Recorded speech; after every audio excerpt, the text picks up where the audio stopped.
Guys আমরা এখানে ভিতরে যাচ্ছি। এখানে ভাটাটা 20 বছরের পুরনো।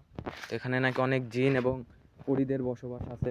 এটা কি সত্যি নাকি মিথ্যা দেখার চেষ্টা করছি আমরা। তো আপনারা দেখতে থাকেন, আমরা ভেতরে যাচ্ছি। এটা আমাদের কবি ভাই সোহাগ নাম। জায়গাটা অনেক দেখতে কিন্তু অনেক ভয়ঙ্কর। এখানে মানুষ থাকে না, কিন্তু এই ভাটাটা পড়ে আছে 20 বছর ধরে। দেখা যাক এর ভেতরে কি আছে, আসলে কি জেন এবং পরী আছে নাকি মিথ্যা এগুলা।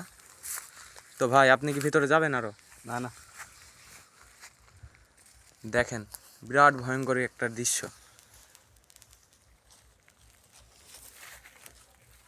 Follow me. এই দেখেন ভয়ঙ্কর একটা জায়গা। দেখেন এখানে কিন্তু মানুষ থাকে না। এটা 20 বছর পুরনো ভাই।